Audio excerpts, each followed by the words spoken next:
नमस्कार। जय हिंद साथियों। स्वागत है आपका आपके अपने YouTube चैनल औदित्य एग्जाम प्रिपरेशन पर। फ्रेंड्स, जैसा कि आप थंबनेल देख रहे हैं, थंबनेल पर लिखा हुआ है धांसू ट्रिक शब्द रूप याद करने की। अब रटना नहीं पड़ेगा दोस्तों, शब्द रूप को ट्रिक के माध्यम से समझेंगे भी और लंबे समय तक इसको याद रखेंगे।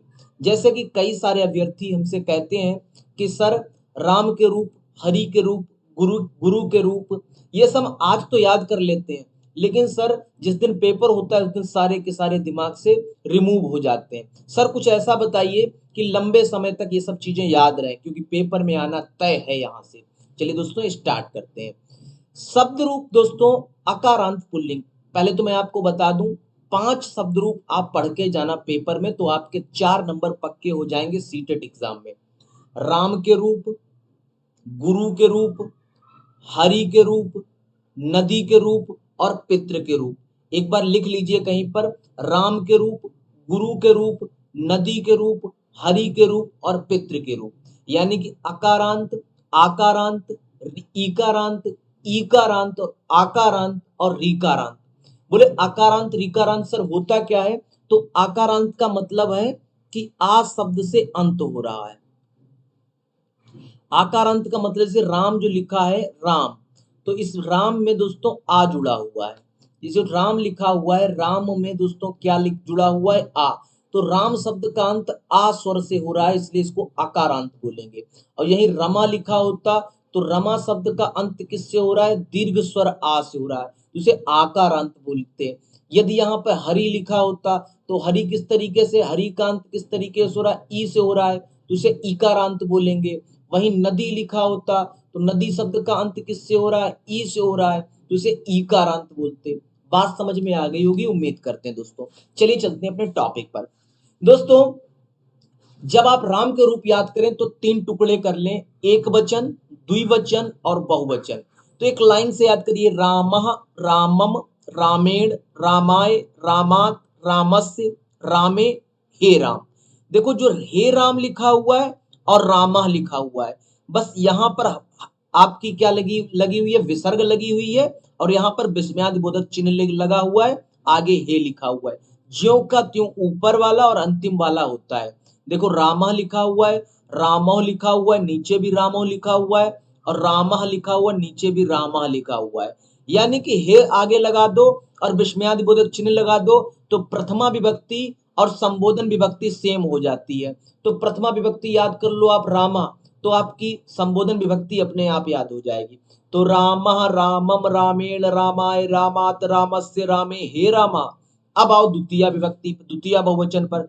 जब द्विवचन याद करते हैं दोस्तों, तो दो दो के पेयर बना लीजिए। देखिए, दो दो के जब आप पेयर बनाएंगे तो देखो भाई, इसमें क्या निकल के आया? रामो। रामो आपने पढ़ा, तो प्रथमा विभक्ति में रामो है, तो द्वितीय विभक्ति में भी रामो है। वहीं तृतीया से लेकर के पंचमी तक रामेभ्याम है, और षष्ठी और सप्तमी में रामयो है, संबोधन में हे रामा है। तो यानी कि आपको सिर्फ 3 शब्द याद करने हैं द्विवचन में। राम शब्द के द्विवचन में आपको 3 शब्द याद करने हैं, रामो, रामेभ्याम, रामयो। बस 3 शब्द याद करने। द्वितीय द्विवचन आपका राम शब्द रूप का द्विवचन आपका याद हो जाएगा, रामो। रामो 2 बार लिख दो, रामेभ्याम, रामेभ्याम, रामेभ्याम 3 बार लिख दो, रामयो, रामयो 2 बार लिख दो, 1 बार लिख दो हे रामो। आपका द्विवचन क्लियर हो जाएगा। अब आते हैं बहुवचन पे। बहुवचन देखो, रामः लिखा हुआ है, रामः। रामः में यहां पर विसर्ग लगी हुई है, इसके जस्ट आगे ना लगाओ तो द्विवचन बन, आपका द्वितीय बन जाएगा। फिर रामय, रामेभ्या, रामेभ्या, फिर देखो 2 का पेयर बन गया। रामाणाम, हर में का प्रत्येक शब्द रूप में कॉमन सा रहता है, और रामेश ये भी कॉमन रहता है, हे रामा। तो इस प्रकार आपका क्या, बहुवचन में कितने शब्द आपको याद करने पड़ेंगे? रामः, रामा का आप रामान कर दीजिएगा द्वितीय में, तृतीया में रामे याद करिए, चतुर्थी में रामेभ्या, रामेभ्या, रामाणाम, रामेशु, हे रामा। अब देखो अपने साथ, ये प्रक्रिया 5 बार करके देखो। छठी बार दोस्तों कभी जिंदगी में आप भूलोगे नहीं कि रामः, रामम, रामेण, रामाय, रामात, रामस्य, रामे, हे रामा।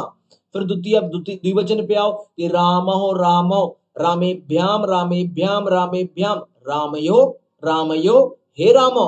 फिर बहुवचन पे आओ, रामः रामान रामहे रामेभ्या रामेभ्या रामाणाम रामेषु हे रामा। इतना आपने यदि कर लिया दोस्तों तो सीटेट में आपका 1 नंबर पक्का। अब दोस्तों इससे किस किस के बन जाएंगे रूप? बालक के रूप बन जाएंगे, सूर्य के रूप बन जाएंगे, जन के रूप, दंत के रूप, सिंह के रूप, ईश्वर के रूप, विवेक। सर मेरा नाम विवेक है ना, तो विवेक का भी रूप इसी तरीके से चलेगा। जैसे कि छोटे भाई का नाम हमारे अभय है, तो अभय का रूप भी इसी तरीके से चलेगा। बड़े भाई का नाम अभिषेक है, तो अभिषेक का रूप भी इसी तरीके से चलेगा। देखो यानी जिस जिस शब्द के अंत में आ जाए, इन सभी शब्दों के अंत में आ रहा है, तो इसमें राम के रूप के आधार पर चलेंगे।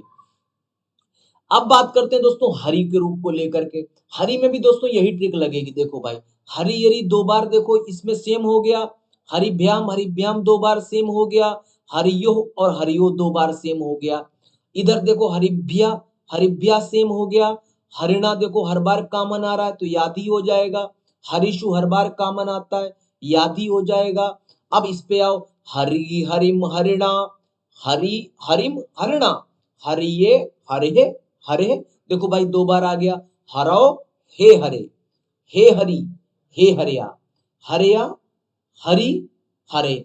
देखो भाई एक बार देखो, हरि हरिम हरिणा, हरिया हरा हरे हरे, हरो हे हरे, हरि हरि। देखो भाई द्वितीय वचन तो पढ़ना ही नहीं आपको, 3 शब्द याद कर लो। क्या कौन कौन से शब्द याद कर लो? हरि याद कर लो, हरिभ्याम याद कर लो, हरिभ्याम और आपका क्या हरियो याद कर लो। ये 3 शब्द आपका द्वितीय वचन है, आपका हरि शब्द का ईकार अंत का क्लियर करा देंगे। तो अब समझ में आई दोस्तों बात, कि जब भी आपको शब्द रूप पढ़ने हो तो ऐसे नहीं पढ़े जाते शब्द रूप की, कि एक तरफ से रट्टा मारे पड़े, रट्टा मारे पे नहीं। अप्रोच बनाओ पढ़ने की, कि कैसे आप उस चीज को लंबे समय तक याद रख सकते हो। दोस्तों यदि हरि के रूप आपने पढ़ लिए, तो कवि के, रवि के, शनि के, गिरि के, ये सारे रूप इसी तरीके से चलेंगे। उम्मीद करते हैं दोस्तों ये वीडियो आपको बहुत ही ज्यादा बेनिफिशियल लगी होगी। एक लाइक तो बनता है इस वीडियो के लिए। दोस्तों चैनल सब्सक्राइब कर लीजिए, क्योंकि इस टाइम पर संस्कृत की सारी छोटी और बड़ी जितनी भी क्लासेस हैं, 1 नंबर का हो चाहे वो टॉपिक 5 नंबर का, सारे टॉपिक क्लियर किए जा रहे हैं संस्कृत के को लेकर के, मैथ को लेकर के, ईवीएस को लेकर के। दोस्तों मिलते हैं एक नेक्स्ट वीडियो के साथ, एक नेक्स्ट टॉपिक के साथ। चैनल सब्सक्राइब करना ना भूलें। धन्यवाद। जय हिंद साथियों।